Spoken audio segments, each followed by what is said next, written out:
c'est parti pour votre rubrique débat du jour ñu fas yéene ànd ak yéen rek waxtaanee lépp luy jëm si wàllum actualité sportive tey nag dinañu waxtaan sur l'équipe nationale du Sénégal le poste d'arrière droit est-ce que réellement Krépin Diatta moom moo war a football sur le côté droit de l'équipe nationale du Sénégal ñu fas yéene sekk bi la waxtaan ak Djiby Niang di ko jaajëfal bu baax a baax un réel plaisir mon frère.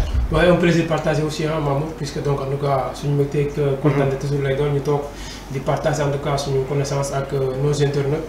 di leen tamit jox seen wàccuwaay bu baax a baax di leen nuyu di nuyu ñoo xam ne jamono ji ñu ñuy gunge aussi si liggéey bi. Très bien alors durant les récentes sorties de l'équipe nationale du Sénégal gis nañu ay joueurs yi nga xamante ne jot nañu occuper le poste d'arrière droit Krépin Diatta après Antoine Mendy ñëw Ilaï Camara bi nga xamante ne dafa décliné woon la proposition voilà d'une convocation bu waroon jóge ci équipe bi di Belgique il choisit d'intégrer l'équipe nationale du Sénégal ñu convoqué ko football na benn match une première mi-temps pas trop convaincante jamono ji nag ñi ngi gis des points d'interrogation sur voilà tey ji un latéral de métier Krépin Diatta ñun ñëpp xam nañ ne que c'est pas un défenseur droit c'est un milieu de terrain jamono ji il n'est pas régulier ci équipe bi nga xamante ne moom mooy Monaco déjà nan ngay jàngatee tey ji ses prestations avec l'équipe nationale du Sénégal au poste d'arrière droit laataa ñuy ñëw sur tamit les autres défenseurs yi nga xamante ne war nañu occuper bi le poste Antoine Mendy ak ki nga xamante ne moom mooy Ilaï Camara. waaw d'abord Krépin qui a plus d'expérience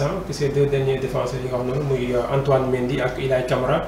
Krépin quand même un joueur de 27 ans passé donc par académie Oslo FA donc jógee Santhiaba à Ziguinchor.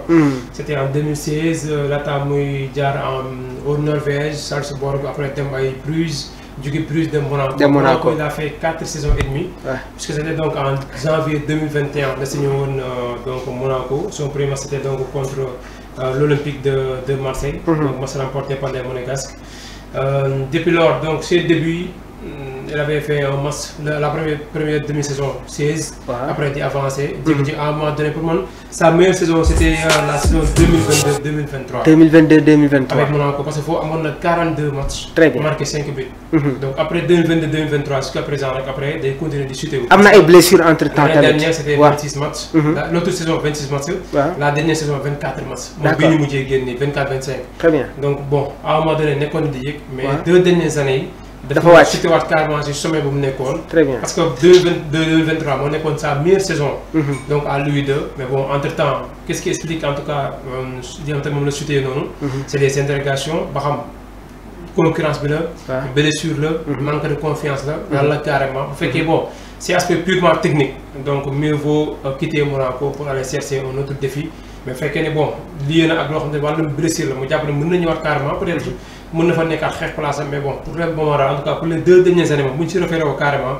dafa nekk di chuté wu te bon peut-être aussi tam bu ko gën a expliqué tam bokk na si repositionnement bu ñu ko defal quoi muy jouer ligne arrière droit puisque milieu de terrain la départ dem excentré droite tey mi ngi si côté arrière droit bi boo motul fa la nar a continuer. yaa ngi koy wax léegi il y a eu des pépins physiques ci benn période bi waaye tamit ki nga xamante ne moom mooy Vanderson le brésilien gis nañ ne que c'est lui qui s'impose au poste d'arrière droit ci équipe bi nga xamante ne moom mooy Monaco donc concurrence directe am Vanderson la parce que des fois équipe bi di Monaco dañuy jouer sur un système 3-5-2 Vanderson se retrouve comme piston léegi nag su fekkee Vanderson footballul Krépin Diatta moom mooy jouer comme piston droite sur les côtés su fekkee nag équipe bi day dem sur un schéma à 4 derrière ci équipe bi di Monaco sur les côtés on a l'habitude de voir Golovin Bencheghir ak Liouche est-ce que tey jii nii Krépin Diatta atteint na concurrence boobu noonu nga xamante ne mi ngi am ci biir Monaco. waaw déjà day métti parce que tamit boo xool déjà yaa ngi koy wax léegi par rapport ak Vanderson bi nga mooy le joueur en tout cas mu la gars yi gën a am confiance. si lay apte moom mooy jouer Krépin day xaar donc kañ lay blessé kañ lañ koy noppal si ay match peut-être ay bout de minute. bu dee match mu ñëw dugg si moom Krépin wala parfois mu nekk ay championnat yoo xamante ne match yi amul carrément danger ñu war ko noppal surtout que l'équipe prépare la Ligue des Champions. wala mu nekk yenn si match Coupe de France yoo xamante ne peut-être avec un club de D4 D3. genre yooyu peut-être mën na am sens foofu di jouer mais est-ce que carrément doy na pour un joueur comme Krépin Diatta puisque daaw si 24 matchs 5 titularisations que c'est là. 19 fois sorti sur le banc. peut-être kon lu muy jóge si banc moo kon lu muy départ. donc 5 titularisations si toute une saison. pour un joueur comme Crépin titulaire en sélection. Oui. Avec l'équipe nationale du Sénégal. Pour man loolu c'est insuffisant. Crépin Diatta. bu continuer finalement palaasam day commencer di ko perte ndànk-ndànk. day commencer di ko perte jamono ji beaucoup de spécialistes ñoom ñi ngi évoquer que ci équipe nationale du Sénégal dañu war a am un latéral de métier. Antoine Mendy bi nga xamante ne mi ngi football ci OGC Nice ci équipe bam dañ cee gis muy jouer comme défenseur central. L'arrivée de Ilaï Camara une prestation bi nga xamante ne il y a eu des jugements nan ngay jàngatee prestation yi nga xamante ne Crépin Diatta mi ngi koy amal ci équipe nationale du Sénégal laataa ñuy ñëw nag ci les joueurs yi nga xamante ne ñoom laa tudd nii muy Antoine Mendy ak Ilaï Camara. ok bon en sélection moom il a donc été sélectionné depuis 2019 mi ngi Sénégal mooy xool. Crépin oui depuis 2019 48 matchs pour 2 buts marqués. déjà pour un joueur comme Crépin aussi bon ba léegi. mën nañu ne am na lu bëri lu ko. il peut mieux faire surtout que à ses débuts booy xool en équipe nationale catégorie U20 U17 yi mu jaar. de belles prestations. boobu c'était bi mu nekkee sax Club Brugge ay prestations yu am solo la doon amal. booy xool sa pistol bi Club Brugge la ko njëkk a tàmbalee. oui foofu la ko njëkk a tàmbalee la taamu ñëw Monaco. di ko continuer quoi ba tey ñu koy delloo si ginnaaw. mais quand même nag en sélection booy xool franchement nag moom foofu il est aussi au top. en tout cas li ñu koy sant dina ko def carrément quoi. aspect défensif bi boobu dina ko assurer. mais est-ce que tamit lu ñu xaar carrément si léegi muy football moderne bi. muy les latéraux modernes. est-ce que Crépin mi ngi tolloo ak ñoom niveau. avant Crépin il y avait Bouna Sarr Youssouf Sabaly bi nga xamante ne ñu bëri posé nañu des interrogations sur sa retraite internationale jamono ji mi ngi ci championnat qatari bi. alors après Bouna Sarr après Youssouf Sabaly gis nañ ne que Aliou Cissé moom moo njëkk a utiliser Crépin Diatta comme arrière droit Pape Thiaw nekk dans la continuité après si la ñu c'est Antoine Mendy et l'arrivée de Ilaï Camara bon tu l'as évoqué nee nga il fait de très belles prestations mais est-ce que loolu dafa war a nekk dans la continuité. man je ne pense pas comme ni ma ko waxoon bi passé rek man je préfère un latéral de métier. un jour boo xamante ne dañu ko jël di ko repositionner derrière. recomposition de style bi d'accord aussi. boo bokkuñu déjà. polyvalence joueur certes léegi day jouer. mais peut-être en club. lay gën a amee solo que bu fekkee en équipe nationale la. en équipe nationale regroupement yi bëriwul. maximum année bi 4 ba 5 fois ngeen daje. donc loolu c'est insuffisant mais bu dee en club l'entraîneur a une semaine pour préparer son groupe. xam nga déjà une semaine bi ngay préparer sa groupe parce que adversaire bi nga am mu nga teg sa benn schéma sa benn style de jeu boo xamante ne da ngay jàpp ni Crépin kat bu ma ko jëlee milieu andi ko lii andi ko fii si ginnaaw lu ma bëgg dina ma ko defal. mais en sélection est-ce que noonu la war a demee. donc en sélection je vais miser sur des joueurs yoo xamante ne ñoom même en club loolu la ñuy jouer ba pare doon fa titulaire aussi. te ñun ñooy ëpp non seulement compétition. mais tamit ñun ñooy ëpp en termes de champ de jeu lu ñu mën a gis ki nga repositionné si ginnaaw du ko gis. très bien les appels de balle. surtout que aussi tam bu ñuy défendre aussi surtout foofu la gën a méttee. ki nga xamante ne tàmmul def arrière. boo ko tegee arrière am na yenn façon attaquant yi muy am mën na sonn. naka lay repositionné woon aligné ak défense centrale buy ligné. est-ce que dina ko topp carrément est-ce que du ko topp mais ki nga xamante ne moom tàmm na ko si kooku la ak central wala libéro bi gën a neex waxal. te ki nga xamante ne dañu ko delloo si ginnaaw. voilà pour man Crépin bon il gagnerait en tout cas à daal chercher sa place au niveau de l'entrejeu. bu fekkee ne aujourd'hui bëri na ay joueurs yoo xam ne ñi ngi fa fees dell di fa xëccoo ba pare nekk tamit ay joueurs yu am talent aussi. mais pour man ñoom ëpp ñu talent Crépin très bien match bi nga xamante ne football nañ ko contre Irlande Crépin Diatta gis nañ ko mu intégré l'entrejeu de l'équipe nationale du Sénégal au niveau du milieu de terrain. un jeune bi nga xamante ne ñu bëri xaaruñu ko woon mu jóge ci équipe bi nga xamante ne moom mooy Nice fa lay football ba tey. muy Antoine Mendy des prestations satisfaisantes loolu tamit day tekki ne que y a une concurrence bu métti ci équipe nationale du Sénégal. sans pour autant oublier Ilaï Camara le cas de Ilaï dinañ ci ñëw. mais nooy jàngatee tey jii tamit voilà les belles prestations de ki nga xamante ne moom mooy Antoine Mendy. bon Antoine Mendy man lu ma gën a jàpp si moom mooy un défenseur solide. costaud. waaw parce que d'abord. très athlétique bon défensivement. te il n'a que 21 ans. waaw 13 fois titularisé la saison dernière avec Nice. donc liste bi nga xam te moo ko lancé woon en 2022. c'était avec Lucien Favre. moo ko lancé woon c'était contre Auxerre. donc nekk un bon joueur boo xam ne pour man Sénégal tamit am na latéral bu baax si moom. Antoine Mendy Ilaï Camara Ilaï gën a technique moo gën a offensif nag. mais avec Antoine peut-être à son âge aussi dese na lu bëri loo xam te peut-être mën na ko gën a jàng aussi quoi. mën na gën a améliorer wu mën na gën a yokk si wàllum jeu. si wàllum ay montem wàllum offensivement donc mais bon selon aussi tamit l'entraîneur yi nga xam te ñoo koy encadrer souvent. mais pour Antoine mën na gagner leneen ak leneen. mais Ilaï moom it bon il est au top moom tàmm na jouer en tout cas des deux postes. arrière droit comme piston droit ñaar yëpp da koy faral di jouer aussi. on va détailler dinañu détailler le cas de Ilaï Camara bi nga xamante ne gisuñu ko sur les précédentes sorties de l'équipe nationale du Sénégal waaye sous l'ère Aliou Cissé am na benn joueur bi nga xamante ne tamit daan nañ ko doon gis muy football arrière droit muy Habib Diarra un milieu de terrain capitaine du Strasbourg gannaaw ba mu dem signer fi nga xamante ne dans le championnat anglais plus précisément à Sunderland.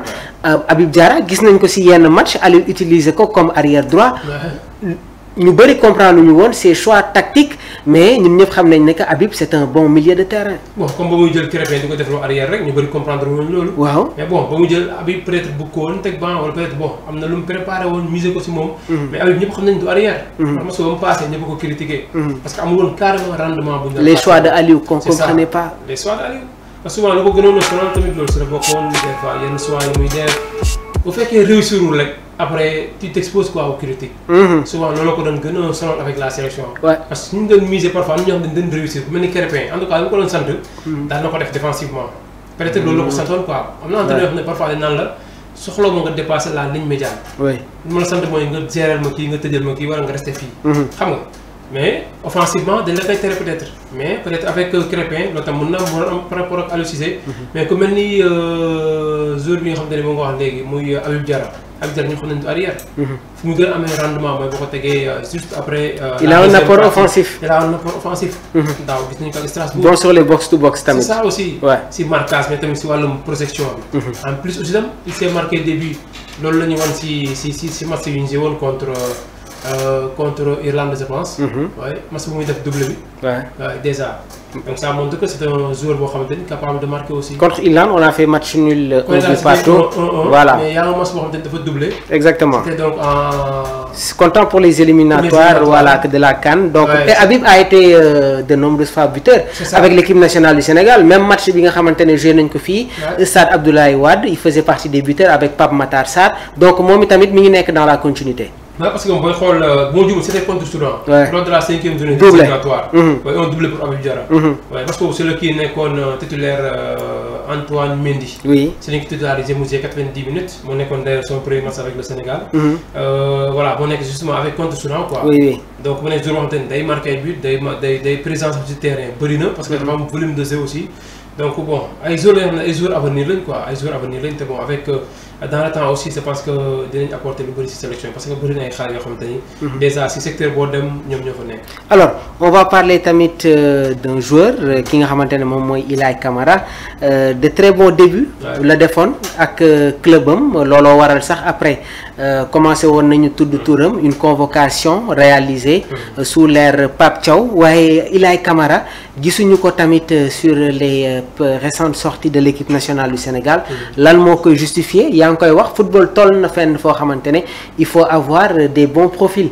tey jii Ilaay Camara c'est un latéral moderne am na apport offensif waaye tamit il est très bon sur les replis défensifs essayé nañ ko fii Stade Abdoulaye Wade mu football quasiment comme arrière gauche mu nekk tamit rôle boo xamante ne tàmm ko du jouer est-ce que match boobu tamit Pape Thiaw voilà il y avait pas des choix des critiques yi nga xamante ne mun nañ ko indi ci wàllu boobu. bien sûr pour man foot bi la faute revient en tout cas à notre sélectionneur Pape Thiaw.